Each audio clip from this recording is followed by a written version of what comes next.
Hey, how's it going? It's Garden of Helios, but you can call me Miles, and today I want to talk a little bit about character design, and specifically diversity and uniqueness, and just overall an appealing look throughout your cast. And I think it would be the best to start off with Rowan and his mom, because they're related. You can, it's not going to be too wildly different, but they're still different people, so I feel like there's a lot to learn. Okay, so thinking of Rowan's character, who he is, what he is like, and how I could visually represent that in his design. He is warm as opposed to cold, and he's soft and shy and gentle, a little quirky and creative, but also a nerd. So you can take all of those things. And for his face, I want to give him softer features. Don't want his nose to be too pointed or thin. I give him a bigger nose. I think it's kind of hooked. It's a bit wider. There's a very prominent bridge. I really like it. So you got some of that like circular, round shape language going on. And for his eyebrows, I wanted to make them bushy, a tad unkempt, but not harsh necessarily. I made his eyes, or at least I tried to make his eyes a bit soft, but also a little sharp, because he has a big heart, but he also has a very sharp mind. And I hope that shows through. And he really loves tea. He grows his own tea. He adores teatime. He has his collections of tea sets and everything, so it's very, very delicate and gentle type of a feeling with that. So I made him very pretty and delicate looking, not just because I love pretty boys. So he likes to stay inside, so he's a cozy individual. The climate is a tad on the colder side too, so he would wear warmer clothes, heavier clothes.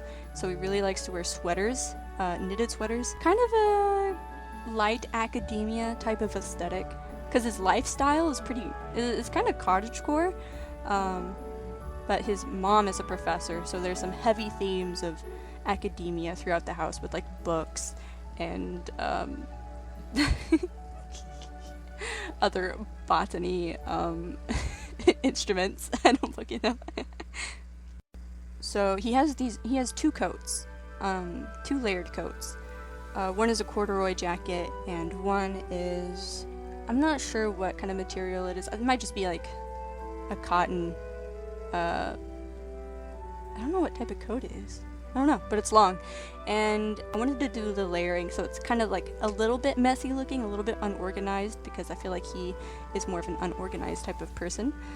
So he's less put together and, unbuttoned and just like all these heavy layers. So I guess that's Rowan. He's kind of a simple guy. He doesn't have too much going on with him. He's just a delicate looking dude. And so now, so then I had to make his mom, and obviously they have to have the same hair type. Kind of. They don't have to, but I wanted to. Obviously, she has a bit more age to her face, and I wanted to give her more unruly eyebrows than Rowan does, because I feel like she's a more unruly, unpredictable type of character. So she has big bushy eyebrows, and I kind of love them. And her eyes are definitely sharper. She has a very big heart, but it's not that she doesn't express it, it just isn't as obvious and soft and warm like Rowan does. And I've fought with her hair, because I wasn't sure if it should be in a bun, a low ponytail, or if it should just be shorter and pulled back all the way. But I am guilty of choosing something that's a little bit more appealing looking, because it's like, oh, she's a scientist, she's a professor, she's not going to want her hair in her face.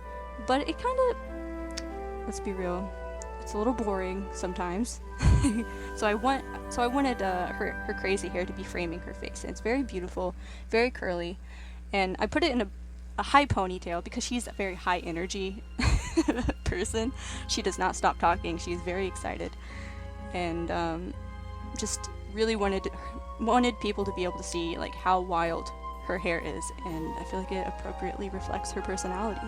She's a professor, so she has to wear more professional type of attire.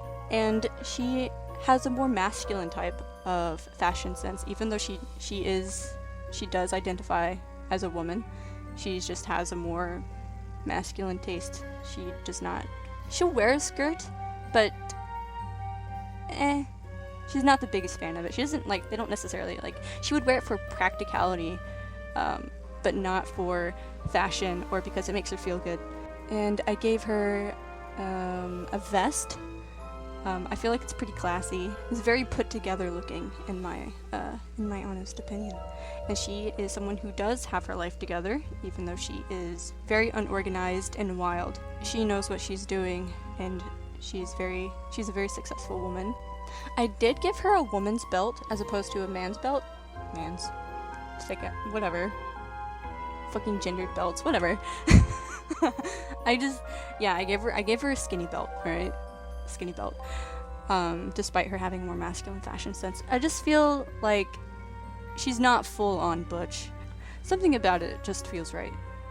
And I gave her lighter pants because, lighter pants opposed to Rowan's pants, which is I don't know, hers borders more along beige and his is like mocha. One, because it would be too close of a repeat. You know, you don't want too many similarities. You want variation. Even though Aurora is a very warm individual, in her heart. she's very kind and loving, but she's more on the neutral. She's more neutral on the scale of cold and warm. So it's a bit more fitting to give her a more neutral tone throughout her design. Oh yeah, and I gave her little gray streaks. I love the gray streaks. They're so cute. And I added elements of green for in her tie and her socks and her eyes. I think her eyes are green. I know Rowan's eyes are green. Let me zoom in. They're hazel. I think they're hazel. I think Aurora's eyes are hazel. Because she's a botanist, you know? Get some of that, get some nature mixed in with all the browns of the light academia fashion. So it will teeter a little bit more on the green academia. So yeah, she's pretty spunky, and Rowan is very reserved. And I hope you can tell through their character designs. And not just through their body language. One time someone said Rowan looks like he bites women. I don't know if it was a reference to something. I have no clue. That is so far from the truth. So yeah, I hope that despite being very similar looking characters, that they have their own unique expressions of their personalities and their lifestyles. But yeah, thank you for watching or listening while you draw. It was very awesome. I appreciate the watch time. Yeah, I think next I might compare Astoria and Volya. They are both elves. I think comparing them would be interesting because they both come from the same culture, but they have different lifestyles, and that'll be fun. Because I think it could show how wildly different my elves' lives can be despite being the same race and living in the same small area. Well, it's kind of small. You know, it's enclosed. Yeah, if you have any questions for my characters, I would be happy to answer them. Maybe I could do maybe we could just answer them in the comments or make a short or another video for it. We'll see. You know, whatever. I'd recommend subscribing if you want to see more things about my game or anything on the game development. I haven't figured out exactly how to do game development videos yet. The actual work I've done in RenPy isn't very phenomenal or groundbreaking. I've just fought with placing images in the right place a few times. That's as interesting as that gets. I could definitely go on about my text box adventures. That's fun. Anyway, toodles.